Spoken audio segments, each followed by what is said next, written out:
Nah, hari ini saya mau share tentang nyanyian daripada Simeon. Simeon ini siapa, saudara? Nah, Simeon ini bukan seorang yang terkenal, saudara. Simeon ini mungkin orang yang tidak dianggap, tidak dipandang, saudara.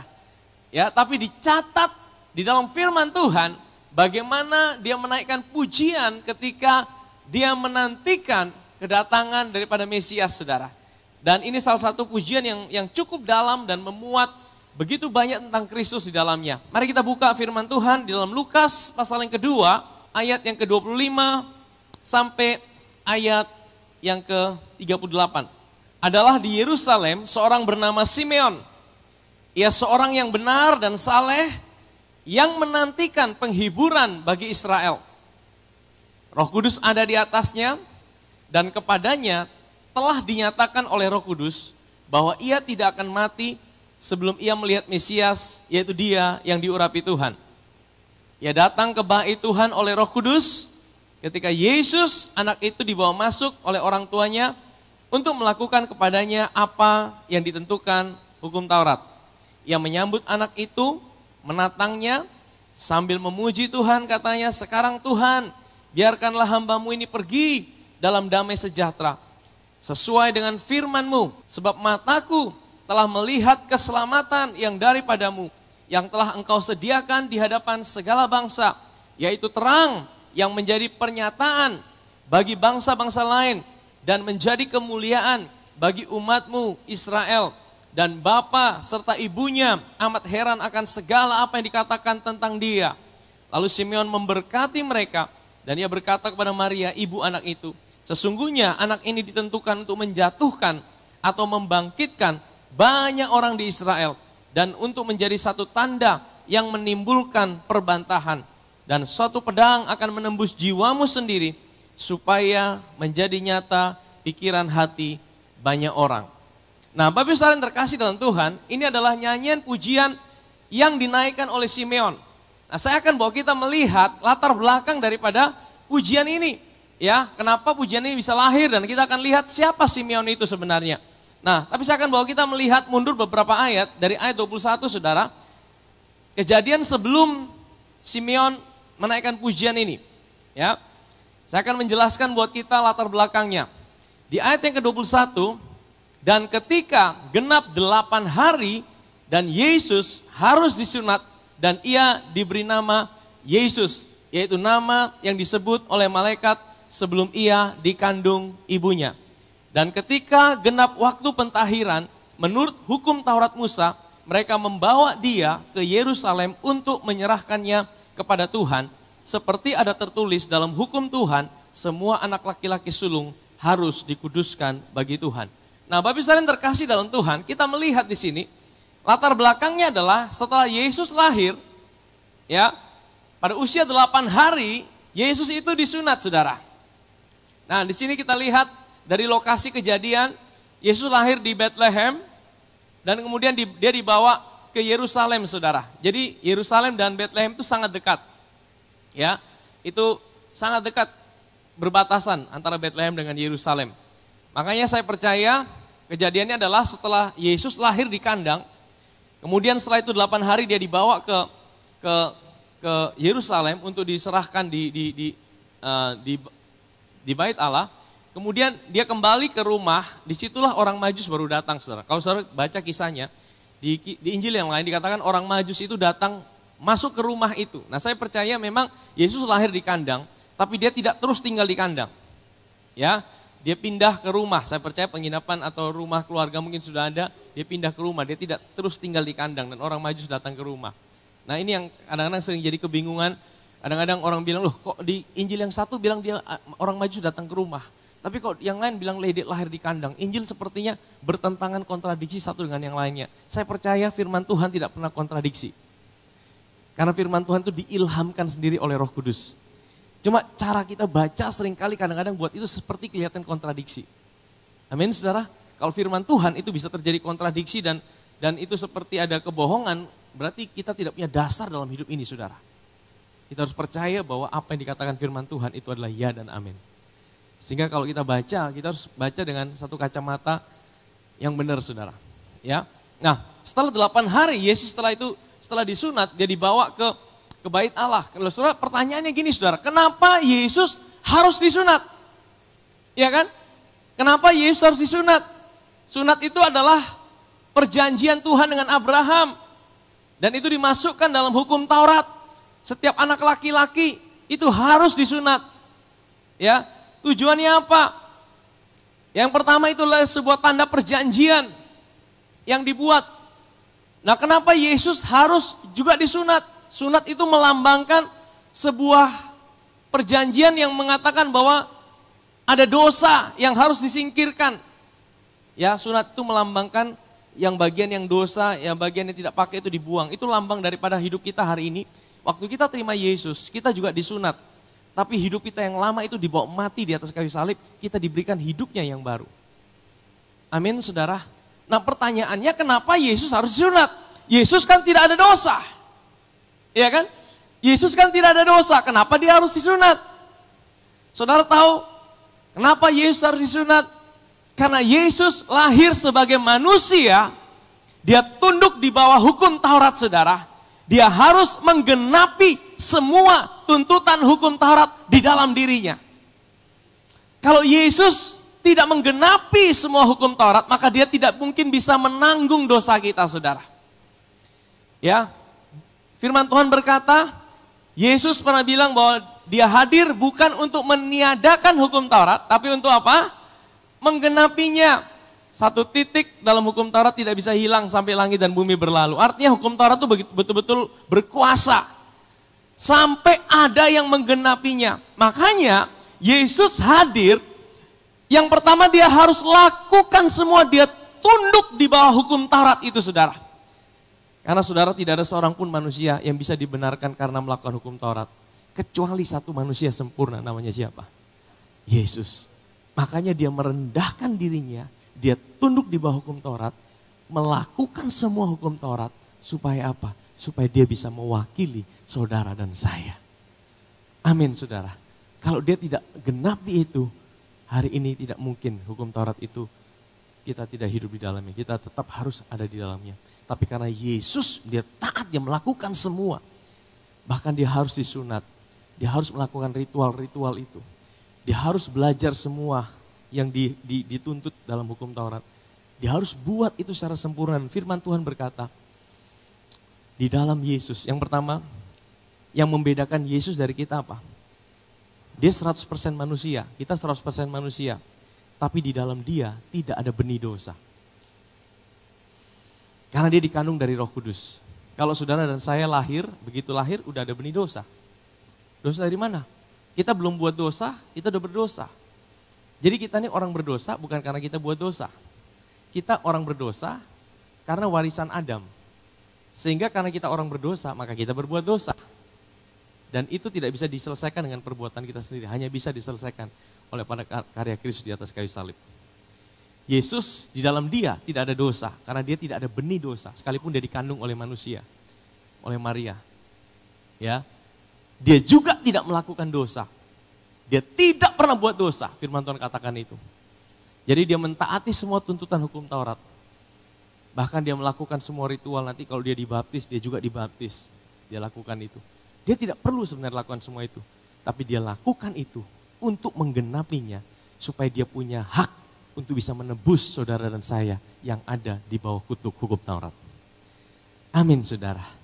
Sehingga kita tidak harus lagi hidup di bawah tuntutan hukum Taurat. Amin. Amin. Kita lihat betapa luar biasanya karya Tuhan buat kita.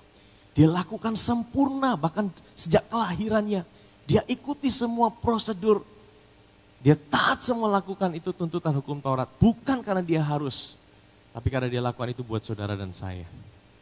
Amin, saudara. Dia disunat. Dia dibawa ke bait Allah. Dan kita lihat apa yang terjadi berikutnya. Ayat 24. Firman Tuhan berkata, mereka juga mempersembahkan korban. Dan untuk mempersembahkan korban menurut apa yang difirmankan dalam hukum Tuhan, yaitu apa? Sepasang burung tekukur atau 2 ekor anak burung merpati. Dari sini kita bisa lihat Yesus itu lahir dari keluarga miskin atau keluarga kaya. Dari mana kita tahu dia lahir dari keluarga miskin? Karena persembahannya berupa burung merpati atau burung tekukur. Di dalam hukum Taurat, firman Tuhan katakan ada 3 jenis persembahan yang dibawa oleh orang Israel. Bagi imam dan orang-orang yang orang kaya sekali, mereka diharuskan bawa persembahan lembu sapi. Bagi orang-orang yang menengah, domba atau kambing. Jadi untuk raja, untuk imam itu bawanya lembu. Kalau untuk orang Israel biasa, bawanya domba. Tapi kalau untuk orang Israel yang miskin, itu bawanya apa? Burung merpati. Jadi waktu Maria dan Yusuf mempersembahkan burung merpati, itu menandakan bahwa memang Yesus lahir dari keluarga yang miskin, saudara. Tetapi saudara, ya sekalipun Yesus lahir dari keluarga yang miskin, tetapi kelahiran Yesus mendatangkan berkat dan kekayaan buat keluarga itu, saudara. Saudara lihat waktu Yesus lahir dalam keluarga Yusuf dan Maria, orang Majus datang bawa emas, bawa kemenyan, bawa mur, persembahan-persembahan yang mahal dari jauh. Ya. Saudara, sehingga apa? Kelahiran Yesus membuat keluarga itu diberkati. Mereka bisa lakukan perjalanan pergi ke Mesir. Perjalanan ke Mesir, mereka pindah rumah di Mesir kurang lebih 2 tahun, saudara. Itu bukan perjalanan yang murah. Mereka harus butuh biaya yang banyak. Dari mana uangnya? Kelahiran Yesus mengubahkan yang miskin menjadi diberkati dengan kelimpahan. Amin, saudara. Kalau saudara dan saya, kita tidak peduli latar belakang kita apa. Mungkin kau berpikir, engkau merasa aku lahir salah dalam keluarga yang salah. Aku tidak memilih lahir dalam keluarga ini. Saya milih lahir kalau bisa di keluarga istana atau keluarga pejabat atau keluarga orang penting. Saudara, kita tidak pernah bisa tentukan di mana kita bisa lahir, saudara. Tapi yang bisa kita pilih, waktu engkau menerima Yesus lahir dalam kehidupanmu, engkau menerima Yesus lahir dalam situasimu. Yesuslah yang mengubah dan menarik semua berkat untuk datang dalam situasimu. Amin, saudara. Ya. Sehingga saya percaya waktu Yesus lahir di keluarga Yusuf dan Maria, keluarga itu dipulihkan, diubahkan. Amin. Yesus mendatangkan kekayaan lahir, kekayaan hadir dalam rumah tangga itu. Dengan cara yang sama, kalau dalam hidup saudara, saudara menyadari Yesus hadir dalam hidup saudara, Yesus lahir dalam hidup saudara, Yesus ada di setiap area kehidupanmu. Percayalah, disitulah Tuhan mengubah segala sesuatu yang buruk menjadi sesuatu yang baik, ditarik datang dalam kehidupan saudara dan saya. Amin, saudara. Itu latar belakangnya. Waktu mereka datang ke bait Allah, disitulah penyerahan anak. Ya, penyerahan anak pertama kali. Gereja kita mempercayai bahwa anak-anak tidak dibaptis, tapi anak-anak itu diserahkan, dibawa kepada Tuhan.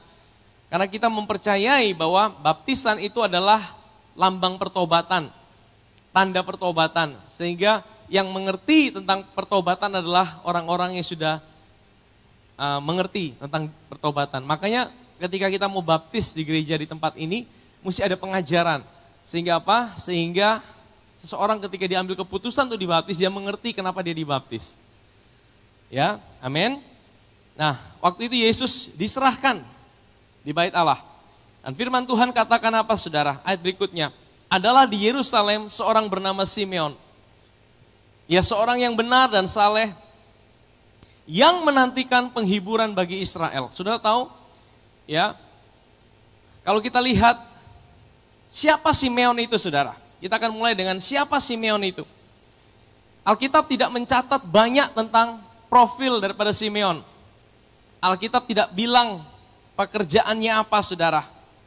Ya, tapi yang Alkitab catat tentang Simeon, yang pertama ia adalah seorang yang benar dan saleh. Alkitab tidak tuliskan juga secara pasti berapa usianya, apa pekerjaannya, apa kesibukannya sehari-hari. Tapi yang Alkitab catat dengan ilham Roh Kudus melalui Lukas, bahwa ia adalah seorang yang benar dan saleh, yang menantikan penghiburan bagi orang Israel. Saudara tahu Israel itu, pada zaman itu, Israel itu sedang ada dalam situasi yang sulit, saudara. Israel itu sedang ada dalam masa penjajahan. Yesus memilih hadir di tengah-tengah situasi yang sulit. Israel sedang ada dalam penjajahan, 4 negara, 4 bangsa yang menjajah Israel secara berturut-turut. Babilonia, Media Persia, Yunani, dan kemudian yang terakhir pada zaman Yesus, Romawi. Itu Israel dijajah berturut-turut, saudara. Jadi mereka merasakan penjajahan ratusan tahun. Mereka merasakan bagaimana hidup dalam keadaan perbudakan. Dan itu menimbulkan sebuah kerinduan buat seluruh orang Israel untuk mereka dibebaskan. Makanya dalam pandangan mereka, Mesias itu adalah penyelamat seperti Musa yang membebaskan mereka dari perbudakan Mesir. Tapi kita tahu mereka salah paham terhadap Mesias, saudara. Mereka sampai hari ini masih menantikan Mesias yang seperti itu. Mereka bilang apa? Mesias belum ada. Karena kalau Mesias sudah datang, mana mungkin Israel masih sampai hari ini masih perang terus. Negara yang tidak pernah berhenti berperang itu Israel, saudara. Negara yang selalu siaga 24 jam. Mereka selalu siap digempur, ditembak rudal. Sewaktu-waktu itu Israel, saudara. Tanpa perlu ada peringatan. Negara mereka selalu ditembakkan roket, saudara. Mereka selalu dalam keadaan siaga perang, makanya mereka selalu menantikan Mesias. Mesias datang sampai hari ini. Padahal mereka tidak tahu kedatangan Yesus itu sebagai Mesias yang pertama. Bukan untuk menyelesaikan apa yang ada di luar terlebih dahulu. Tapi menyelesaikan damai sejahtera di dalam hati dulu. Amin, saudara? Ya, damai sejahtera dalam hati. Mereka tidak tahu itu, saudara. Saudara bersyukur kita tahu bahwa Mesias itu sudah hadir. Namanya siapa? Yesus Kristus Tuhan. Amin, saudara? Nah, tapi Simeon adalah orang yang menantikan penghiburan. Ya, yang berikutnya, Simeon ini adalah orang yang juga dihinggapi Roh Kudus. Firman Tuhan katakan Roh Kudus ada di atasnya. Sekali lagi, orang-orang perjanjian lama, termasuk Simeon, ya, Roh Kudus itu bukan tinggal dan menjadi satu dalam rohnya, karena yang buat orang bisa mengalami kelahiran baru dan Roh Kudus tinggal itu hanya oleh darah Yesus. Hanya oleh kematian dan kebangkitan Kristus yang bisa buat seseorang itu menjadi orang yang sungguh-sungguh dibenarkan, seperti kata Rasul Paulus. Jadi kata benar dan saleh ini bukan berarti dia ini orang yang sudah dibenarkan oleh darah Yesus. Karena pada waktu itu Yesus belum mati, Yesus baru lahir. Jadi belum ada seorang pun yang dibenarkan oleh darah Yesus. Ya, belum menjadi orang yang sungguh-sungguh benar seperti apa yang Rasul Paulus katakan, saudara. Dia adalah orang yang mencintai Tuhan, orang yang sungguh-sungguh seperti Zakaria, Elizabeth. Ada banyak orang-orang yang sungguh-sungguh mencintai Tuhan, tapi mereka belum mengalami pembaharuan oleh Roh Kudus. Karena apa? Karena itu hanya bisa dikerjakan setelah kematian dan kebangkitan Kristus. Orang-orang perjanjian lama, orang-orang kudus semua disimpan di pangkuan Abraham. Waktu Yesus mati, Yesus turun dan Yesus bebaskan roh mereka karena darah Yesus tercurah. Waktu Yesus bangkit, roh mereka semua dibawa naik ke sorga. Hari ini, kalau saudara dan saya ada yang meninggal dalam Kristus, kita tidak lagi turun ke bawah. Kita semua naik langsung ke rumah Bapa. Amin, itu bedanya kita dengan orang perjanjian lama. Saudara dan saya harusnya lebih dari Simeon. Simeon, Roh Kudus cuma hinggap di atasnya. Saudara dan saya, Roh Kudus hari ini di mana? Tinggal dalam hidup saudara dan saya. Amin. Dia indwelling dalam hidup kita. Roh Kudus itu menjadi satu dengan saudara. Dan itu menjadi garansi bahwa Tuhan tidak pernah meninggalkan saudara dan saya. Immanuel. Nah, tapi saya mau bilang gini, saudara. Siapa Simeon itu, saudara? Alkitab tidak menjelaskan siapa Simeon itu berdasarkan kehidupannya yang ada di luar. Tidak dikatakan Simeon itu, ya mungkin dia punya pekerjaan apa, ya kan? Bagaimana karakternya, dia punya yang lain. Alkitab cuma menjelaskan apa yang ada di dalam Simeon. Simeon orang benar, orang saleh, Roh Kudus ada dalam dia. Dia menantikan penghiburan buat orang Israel. Dan Roh Kudus bicara sama Simeon bahwa dia tidak akan mati sebelum dia melihat Mesias. Saudara, dari sini kita bisa lihat apa yang dikatakan tentang Simeon. Semuanya berbicara tentang apa yang ada di dalam Simeon, bukan apa yang ada di luar. Saudara, dari sini kita bisa ambil satu kesimpulan bahwa Tuhan itu lebih tertarik bicara tentang apa yang ada dalam hidup saudara dibandingkan apa yang kelihatan di luar hidup saudara. Amin saudara. Bagaimana Tuhan mendeskripsikan hidup saudara dan saya. Dia tidak mendeskripsikan hidup saudara berdasarkan apa yang ada di luar hidup saudara. Tapi dia mendeskripsikan hidup saudara dan saya berdasarkan siapa saudara hari ini di dalam Kristus. Amin saudara. Ya, mungkin saudara bilang, aduh hidup saya kacau, saya banyak masalah, saya banyak tantangan dalam hidup ini. Waduh kadang saya bisa lemah. Tuhan tidak melihat itu saudara. Yang Tuhan lihat hari ini, siapa saudara dalam Kristus. Dia berkata, engkau dicintai, engkau dikasihi, engkau diterima, engkau adalah ciptaan yang baru. Tuhan melihat itu saudara. Manusia fokus dengan apa yang ada di luar, betul? Ya, pada waktu Daud mau dipilih. Daud itu sebelum diurapi, Nabi Samuel datang dan mau mengurapi menjadi raja. Samuel bahkan tertipu melihat seseorang dari penampilan luarnya. Tapi Tuhan bilang apa? Manusia melihat apa yang ada di luar, tapi Tuhan melihat apa yang ada di dalam. Amin saudara. Jadi saudara, tidak peduli apa latar belakang saudara, tidak peduli situasi saudara. Hari ini lihatlah dirimu sebagaimana Tuhan melihat hidupmu. Amin. Hari ini lihatlah hidupmu sebagaimana engkau ditaruh ada di dalam Kristus. Lihatlah dirimu sebagaimana Tuhan melihat hidupmu. Amin saudara. Ya, saya suka itu saudara. Sehingga apa saudara? Apapun masalah yang kita hadapi, saya percaya itulah kemuliaan, good opinion yang Tuhan selalu lihat dalam hidup kita. Bukan berdasarkan situasi kita, bukan berdasarkan keadaan kita, bukan berdasarkan latar belakang kita, tapi siapa kita yang hari ini ditaruh dalam Kristus. Engkau berharga, engkau mulia, engkau dicintai, engkau diterimanya. Amin saudara. Kalau saudara menerima Yesus sebagai Tuhan dan Juru Selamat, engkau punya sebuah identitas yang baru. Simeon, siapa Simeon itu? Ya. Dan tidak ada yang tahu persis usianya berapa. Dan juga diperkirakan dia selalu ada di bait Tuhan. Dan dia dapat satu pernyataan dari Roh Kudus bahwa dia tidak akan mati sebelum dia melihat Mesias. Jadi saya membayangkan dia tiap hari mungkin datang ke bait Tuhan dan dia lihat ada orang-orang tua yang bawa bayi untuk diserahkan. Dia tanya Roh Kudus, ini apakah ini? Roh Kudus tidak jawab. Ya, dia mungkin tanya lagi. Dia belum dapat sebuah peneguhan dari Roh Kudus. Mungkin kadang-kadang orang di sekitar situ tiap hari lihat dia, ini Pak tua dari mana ini? Tiap hari muncul di sini, hanya mau cari-cari orang punya anak. Mungkin dia disalah mengerti. Mungkin orang bilang dia sudah gila. Ya kan? Tapi kita bisa belajar sesuatu yang baik. Kalau Tuhan bicara dalam hidup seseorang, kalau Tuhan bicara dalam hidup saudara, mungkin tidak banyak orang bisa mengerti itu. Tetap pegang itu saudara. Karena saya percaya apa yang Tuhan janjikan, Tuhan adalah setia. Dan Tuhan bilang sama Simeon, kamu tidak akan mati Simeon sebelum kamu melihat Mesias. Kamu tidak akan mati sebelum kamu melihat Mesias. Jadi dia pegang itu. Ya, wah kalau gitu saya tidak akan mati nih. Saya bisa buat apa saja, tidak saudara ya.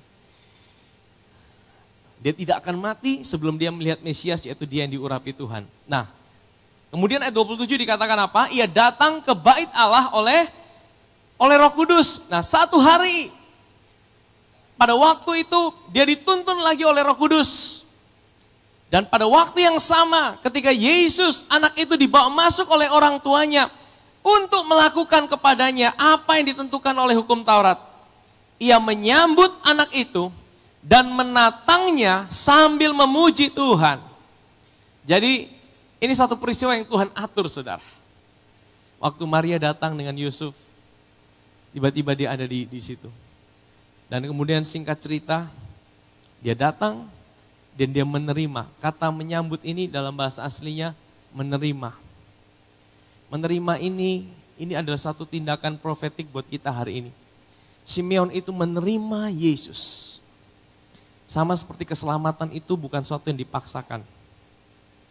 Ya, keselamatan itu bukan sesuatu yang dipaksakan, tapi sesuatu yang diterima. Saudara, Tuhan tidak pernah paksa saudara untuk menerima keselamatan. Tuhan menyediakan, Tuhan memberikan. Bagian kita adalah apa? Menerima. Iman itu apa sih iman itu? Iman itu sorong tangan untuk terima. Sama seperti Simeon, dia sorong tangan, dia menyambut. Tapi bahasa aslinya lebih tepat, dia menerima anak itu, dia menerima Yesus, kemudian dia mengangkat, dia menatangnya. Dengan cara yang sama, saudara menerima keselamatan. Keselamatan itu bukan dipaksakan dan tidak ada inisiatif saudara untuk mengambil keselamatan. Saudara tidak bisa mengusahakan keselamatan.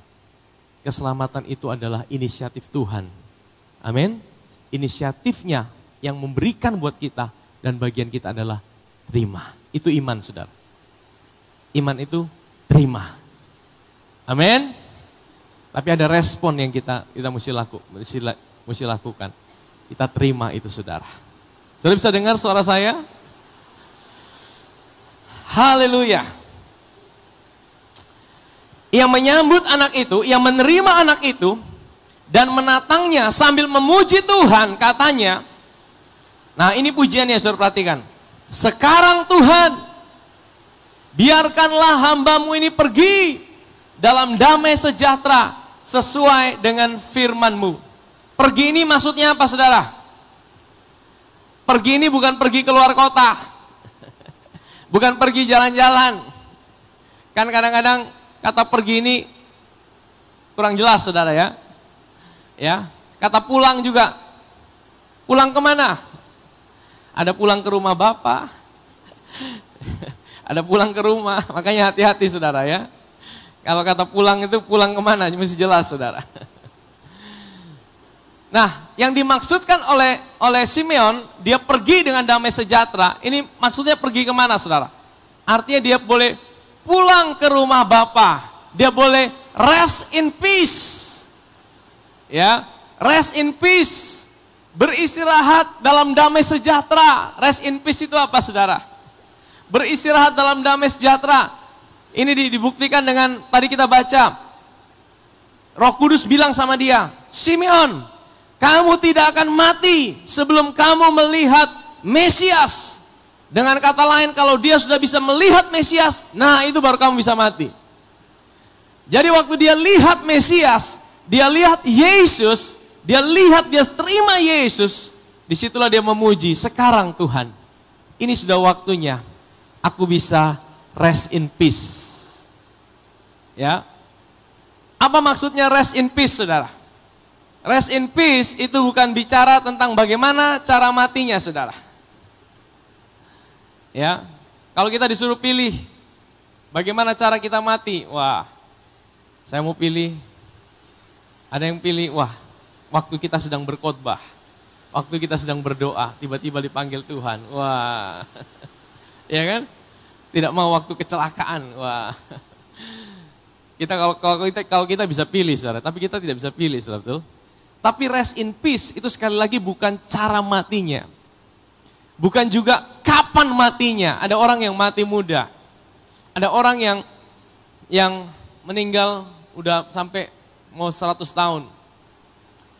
Bukan soal kapan dan bagaimana matinya. Rest in peace itu bicara tentang apa? Mari kita baca ayat berikutnya, saudara. Sebab mataku telah melihat apa? Keselamatan yang daripadamu. Saudara, waktu saya baca ini, harusnya ini yang menjadi dasar kita. Dasar daripada semua orang percaya untuk kita bisa rest in peace. Apa yang menjadi dasar dari kita sehingga kita bisa berkata rest in peace? Karena kita telah melihat keselamatan. Keselamatan itu dalam bahasa aslinya adalah Yeshua. Jadi Simeon berkata bahwa dia telah melihat Yesus, dia telah melihat Mesias, dia telah melihat keselamatan. Dan itulah yang membuat dia bisa berkata, aku bisa rest in peace. Setelah waktu saya renungkan ini juga bicara, waktu kita bisa berkata, Tuhan aku udah siap Tuhan. kapanpun kau panggil. Ini bicara tentang apa? Ini bicara apa yang menjadi kepuasan dalam hidup kita. Apa yang menjadi kepuasan dalam hidup saudara? Ya, Simeon berkata, Tuhan, yang aku butuhkan dalam hidup ini, aku udah lihat Mesias, aku udah lihat keselamatan itu. Itu sudah, aku udah siap Tuhan. Jadi,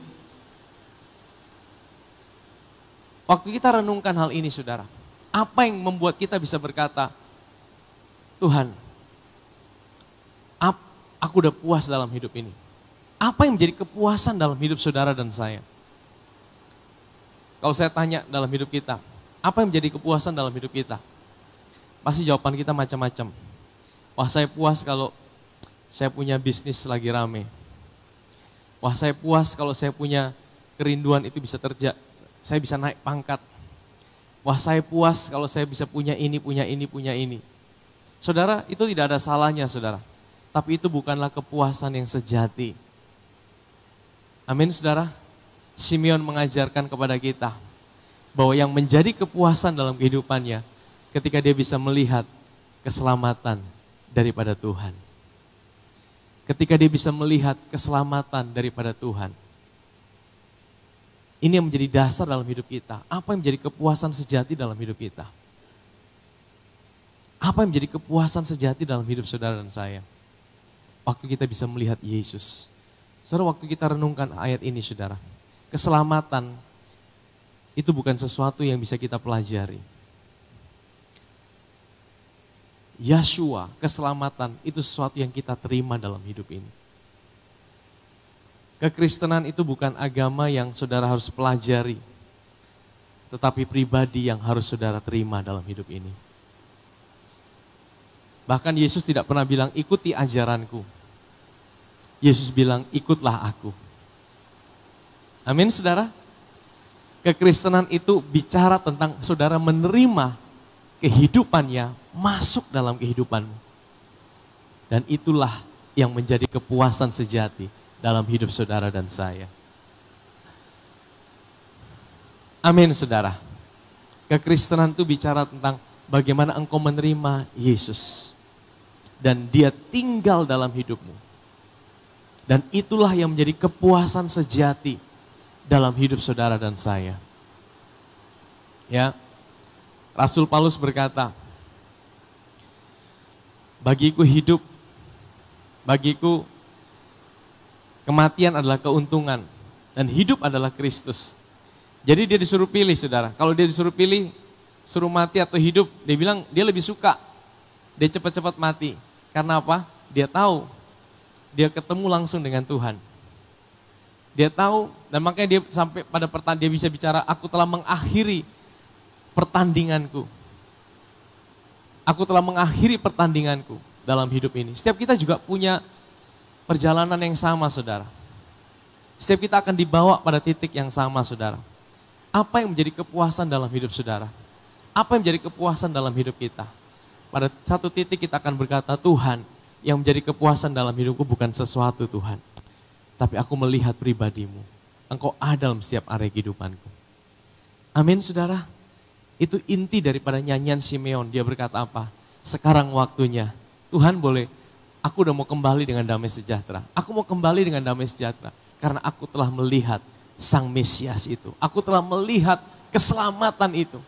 Sebab mataku telah melihat keselamatan yang daripadamu, yang telah engkau sediakan di hadapan segala bangsa. Nah saudara, ini menarik saudara. Simeon dapat pewahyuan bahwa keselamatan itu bukan tiba-tiba Tuhan kerjakan. Kata yang telah engkau sediakan itu bicara tentang Tuhan telah persiapkan jauh sebelumnya. Kata disediakan di sini bukan bicara tentang Tuhan tiba-tiba, ya. Waktu manusia butuh keselamatan, tiba-tiba Tuhan sibuk cari keselamatan. Saudara, kita punya Tuhan yang telah mempersiapkan keselamatan itu bahkan jauh sebelum manusia menyadarinya, saudara. Amin, saudara. Keselamatan itu bukan sesuatu yang tiba-tiba. Tuhan telah merencanakan keselamatan itu bahkan dalam kekekalan. Kalau saudara baca, bahkan sebelum kita terhilang di dalam Adam, Dia telah menemukan kita dalam Kristus. Efesus 1 ayat yang keempat dan kelima berkata, sebelum dunia dijadikan, kita semua telah ditaruh dalam Kristus. Jadi saudara baca, dalam kekekalan, Tuhan punya pikiran, Tuhan punya planning, Tuhan punya rencana untuk menaruh saudara di dalam Kristus. Rancangan keselamatan itu bahkan jauh sebelum manusia diciptakan, saudara. Sebelum ada Adam dan Hawa, sebelum dunia dijadikan. Jadi kita mengerti bagaimana hati Tuhan. Keselamatan itu bukan tiba-tiba. Keselamatan itu dipersiapkan Tuhan jauh sebelum manusia menyadarinya. Amin, saudara. Amin. Dengan cara yang sama, kita punya Tuhan yang sudah menyediakan jawaban sebelum persoalan itu ada. Saudara, kenapa kita ini khawatir dalam hidup ini? Karena kita berpikir gini, Tuhan, aku ada masalah, Tuhan, aku ada persoalan. Kita minta Tuhan jawab. Tuhan lagi sibuk di sorga. Aduh, mungkin Tuhan lagi sibuk. Tuhan lagi jawab doanya dia. Tuhan lagi jawab doanya Pak Pendeta. Tuhan tidak dengar doa saya. Saya siapa? Saya berdoa, Tuhan tidak dengar. Saudara, saya mau bilang, sebelum saudara punya masalah, Tuhan telah terlebih dahulu menyediakan jawabannya. Karena kita punya Tuhan, bukan Tuhan yang bekerja secara tiba-tiba, tapi Dia Tuhan yang telah mempersiapkan jauh sebelumnya untuk setiap apapun juga yang ada dalam hidup saudara dan saya. Amin, saudara. Jadi kalau saudara tahu bahwa kita punya Tuhan yang telah terlebih dahulu menyediakan, mempersiapkan, saudara, kira-kira saudara lebih tenang atau lebih khawatir dalam hidup ini? Kalau engkau punya masalah, engkau datang pada Tuhan, Tuhan, aku punya masalah Tuhan. Tapi aku percaya, aku tidak tahu segala sesuatu. Aku tidak mengerti segala sesuatu. Tapi yang aku mau percaya, bahwa aku punya Tuhan yang mengerti segala sesuatu. Bahkan Tuhan sudah berjalan di depanku. Dan Tuhan yang mencintai hidupku. Amin. Setelah kita akan masuk tahun 2022, ada banyak hal mungkin saudara tidak mengerti. Ada banyak tantangan yang mungkin saudara belum pernah tahu. Ada banyak persoalan yang mungkin saudara belum pernah hadapi sebelumnya. Kita hidup di dalam masa percepatan, saudara. Kita hidup dalam masa di mana terjadi perubahan yang begitu cepat. Saudara belum tahu apa yang ada di depan. Tapi ada lagu yang berkata, sekalipun kita tidak tahu hari esok, tapi kita punya seorang yang tahu hari esok, yang bisa kita pegang, dan yang memegang hidup kita. Percaya itu saja, saudara. Kalau saudara tidak mengerti segala sesuatu, saudara tidak tahu segala sesuatu, percaya satu hal saja, bahwa kita punya Tuhan yang tahu segala sesuatu, yang ada di depan kita, dan Dia Tuhan yang mencintai hidup kita. Amin, saudara. Jadi keselamatan itu bukan soal mati masuk surga saja. Saya percaya Tuhan menjadi juru selamat. Juru selamat itu bukan hanya mati masuk surga, tapi Dia ahli menyelamatkan setiap area kehidupan saudara dan saya. Di setiap area kehidupan kita, Dia mau menghadirkan pribadinya, saudara. Di rumah tangga saudara, di pekerjaan saudara, di kesehatan saudara, di masa depan saudara, di setiap area kehidupanmu, Dia mau hadir, saudara. Juru selamat kita. Amin. Dan firman Tuhan bilang apa, saudara? Dia telah mempersiapkan itu, Dia telah menyediakan keselamatan itu di hadapan segala bangsa. Maksudnya apa? Kita bersyukur bahwa keselamatan itu bukan cuma untuk satu suku bangsa. Kalau cuma satu suku bangsa, mungkin saya tidak ada di sini, Pak Syalagan juga tidak ada di sini, ya kan? Kalau cuma buat suku Israel saja, waduh, kita bersyukur kita di tempat ini dari berbagai macam suku bangsa. Ya, ada dari Medan, ada dari Rote, ada dari Timor, ada dari Sabu, semuanya ada. Dan Tuhan bilang keselamatan itu untuk segala suku bangsa. Amin, saudara. Kita bersyukur untuk hal itu, saudara. Yaitu terang yang menjadi penyataan bagi bangsa-bangsa lain dan yang menjadi kemuliaan bagi umatmu Israel.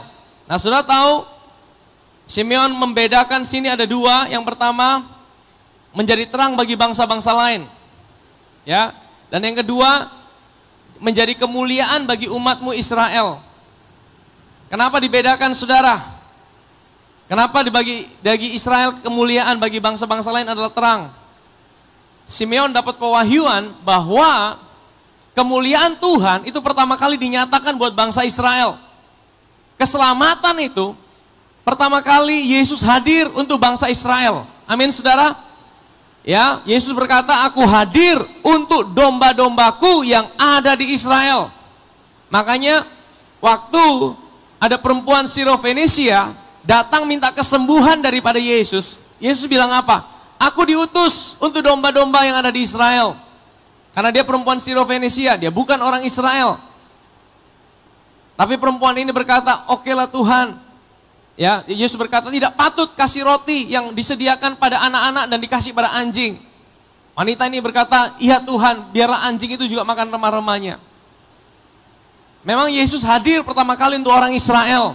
Makanya kemuliaan pertama kali diberikan untuk orang Israel. Israel itu adalah pokok anggur yang pertama. Ya. Tapi karena Israel menolak Tuhan, menolak Yesus, maka hari ini kita bisa terima keselamatan itu saudara. Amin saudara. Tapi Tuhan akan kembali ke Israel. Makanya apa yang dikerjakan Tuhan melalui kematian dan kebangkitannya di Israel, itu menjadi terang buat segala bangsa. Itu menjadi terang buat kita. Hari ini kita bisa menerima dia. Tapi kemuliaan yang pertama dinyatakan buat orang Israel saudara. Dan bapak serta ibunya, Maria, amat heran akan segala apa yang dikatakan tentang dia. Karena apa? Kalau kita lihat nyanyian-nyanyian sebelumnya, semua bicara tentang Israel. Ya, tapi Simeon itu bicara tentang bukan cuma Israel, tapi bangsa-bangsa lain. Makanya Maria heran. Lalu Simeon memberkati mereka dan berkata kepada Maria, ibu anak itu, sesungguhnya anak ini ditentukan untuk menjatuhkan atau membangkitkan banyak orang di Israel dan untuk menjadi satu tanda yang menimbulkan perbantahan dan satu pedang yang akan menembus jiwamu sendiri supaya menjadi nyata pikiran hati banyak orang. Jadi Simeon bilang sama Maria, Maria, anak ini akan menjadi perbantahan, akan menjatuhkan banyak orang, akan membangkitkan banyak orang. Kalau mau dikasih satu perkataan, anak ini akan ada banyak yang mencintainya, tapi juga akan ada banyak yang membenci dia. Makanya saudara, kabar baik Injil itu bisa berupa kabar baik bagi yang menerimanya saudara. Tapi kalau bagi yang menolak, ini bisa jadi satu kabar buruk saudara. Ya, bahkan sampai hari ini, kalau kita bicara tentang Yesus, banyak orang mencemooh, banyak orang membantah, terjadi perbantahan. Tidak semua orang bisa terima itu saudara. Dikatakan bahwa suatu pedang akan menembus jiwamu sendiri. Ini bicara tentang Maria. Maria, anak ini akan dibenci banyak orang dan juga akan disenangi banyak orang. Kalau saudara jadi Maria, contoh kalau saudara bapak ibu di tempat ini sedang menyerahkan anaknya di tempat ini, tiba-tiba waktu berdoa saya bilang, anak ini akan dibenci banyak orang. Wah. Saudara jadi gimana saudara? Anak ini akan menjatuhkan banyak orang, tapi juga anak ini akan membangkitkan banyak orang. Waduh, pasti sudah tidak jadi penyerahan sudah. Tapi ini yang dialami saudara oleh Maria. Maria dengar ini, saya percaya hatinya, seperti ini Tuhan. Saya melahirkan anak ini, tapi kok anak ini kok nanti akan menimbulkan perbantahan dan seperti pedang menusuk daripada jiwa Maria. Dan Maria ngalamin beberapa peristiwa dalam kehidupannya saudara.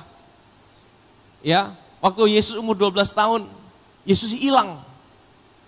Yesus hilang di bait Allah. Ingat kisah itu? Dicari-cari tidak ada. Akhirnya Maria kembali ke bait Allah. Ketemu di situ. Maria mungkin marah sama ini Yesus. Kamu kemana aja? Kita pusing cari kamu. Yesus bilang apa? Aku kan tinggal di rumah Bapa. Aku mesti dengar sama Bapakku. Maria mungkin, ini anak berani juga bilang seperti itu. Terus kemudian waktu Yesus dewasa, orang-orang bilang Yesus gila, Yesus gila. Yesus mulai gila, itu orang pelayanannya mulai gila. Maria dengar seperti itu, Maria sebagai ibu, dia cari Yesus. Waktu dia cari Yesus ketemu di sebuah rumah, rumah itu penuh dengan orang yang lagi diajar. Dan kemudian apa? Maria bilang, kasih pesan, ibunya cari dia. Kemudian apa? Orang itu sampai bilang, ibumu cari kamu, saudara-saudaramu cari kamu. Yesus bilang apa? Siapa ibuku? Siapa saudara-saudaraku? Ibuku dan saudara-saudaraku adalah orang-orang yang mendengarkan aku. Wih, saudara kalau Maria dengar itu mungkin Maria juga sakit hati saudara. Ini anak kurang ajar. Iya kan? Jadi yang terakhir waktu Yesus ada di atas kayu salib saudara. Itu Maria saya percaya hatinya sangat sedih. Jiwanya seperti tertusuk oleh pedang saudara. Dan itu sudah dinubuatkan waktu Yesus lahir. Jadi kelahiran Yesus memang dinubuatkan tentang bagaimana dia mati. Jadi sepanjang hidup Yesus, Maria harus tahan di jiwa. Akan ada penolakan, akan ada gejolak, akan ada tantangan, akan ada perbantahan terjadi. Saudara, waktu saya renungkan ini gambaran dari hidup saudara dan saya juga. Waktu saudara menerima Yesus dalam hidup saudara, bukan berarti hidup saudara aman-aman, mulus. Tidak ada perbantahan, tidak ada tantangan. Tidak ada penolakan. Mungkin engkau akan mengalami banyak masalah dalam hidup. Mungkin engkau akan mengalami banyak tantangan. Banyak orang mungkin mencemooh hidupmu. Ada banyak tantangan yang mungkin kau hadapi. Tapi apakah engkau berani menerimanya? Seperti Maria. Maria berani terima itu. Sekalipun dia udah tahu. Nanti anak ini akan buat engkau seperti sakit dalam jiwamu. Ada pedang yang tertusuk. Akan menjadi perbantahan. Akan menjadi suatu perbantahan. Orang-orang akan ada yang dibangkitkan, ada yang dijatuhkan. Simeon berkata kepada Maria. Perkataan Simeon ini juga buat hidup saudara dan saya hari ini. Kalau engkau menerima Yesus, bukan berarti hidupmu akan aman-aman, mulus-mulus. Bukan berarti hidup seperti jalan di atas jalan aspal. Tapi akan ada banyak tantangan. Akan ada banyak persoalan. Tapi siapkah hidupmu? Ketika engkau mempercayai dia, hatimu tetap ada dalam sebuah damai sukacita.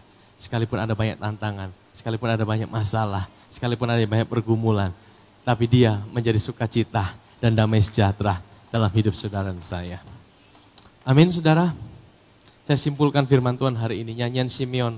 Yang pertama, Simeon dia berkata pada Tuhan, Tuhan aku udah siap Tuhan, aku puas Tuhan. Ku puas dengan kebaikan-Mu. Apa yang menjadi kepuasan dalam hidup saudara? Apa yang menjadi kepuasan dalam hidup kita? Apakah sesuatu atau seseorang? Simeon ajarkan kita satu hal yang baik. Yang menjadi kepuasan dalam hidup Simeon. Waktu dia lihat Tuhan. Dia pandang pandang Yesus. Yang menjadi kepuasan dalam hidup kita, hanya kita yang tahu. Tapi saya berdoa, setiap kita di tempat ini, yang menjadi kepuasan dalam hidup kita bukan sesuatu, tapi biarlah pribadinya sendiri. Amin saudara, kita bisa berkata, Tuhan, aku puas dengan Engkau Tuhan. Aku puas bukan dengan sesuatu, tapi aku puas dengan pribadi-Mu Tuhan. Ya, yang kedua, Simeon mengajarkan kepada kita, dia dapat pewahyuan Roh Kudus, bahwa keselamatan itu Tuhan sudah sediakan, Tuhan sudah persiapkan buat hidup kita, bahkan sebelum kita mengalaminya. Jadi percayalah, kalau saudara mau masuk tahun 2022, percayalah bahwa apapun yang akan saudara hadapi di tahun 2022, Tuhan telah terlebih dulu berjalan di depan saudara. Amin. Dia telah mempersiapkan segala sesuatu yang engkau tidak mengerti. Ya, aku tidak tahu akan hari esok. Aku tidak tahu segalanya. Kita mungkin bisa buat planning, kita mungkin bisa buat rencana, tapi kita tidak tahu secara detail apa yang akan terjadi. Percayalah pada seorang yang punya hari esok, yang pegang hidup kita dan mencintai kita. Yang ketiga, Simeon berkata kepada Maria, Maria, anakmu ini akan jadi perbantahan. Akan ada banyak orang yang benci dia, akan ada banyak orang yang cinta dia, akan terjadi pro kontra. Akan terjadi sebuah perbantahan yang hebat. Dan bahkan itu mungkin buat hatimu jadi sakit.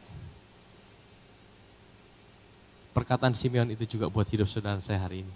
Waktu engkau menerima Yesus, mungkin ada banyak perbantahan, akan ada banyak gejolak, akan ada banyak tantangan. Tapi percayalah, Dia berikan kita damai sejahtera, sukacita, untuk kita bisa melewati semua itu. Amin saudara.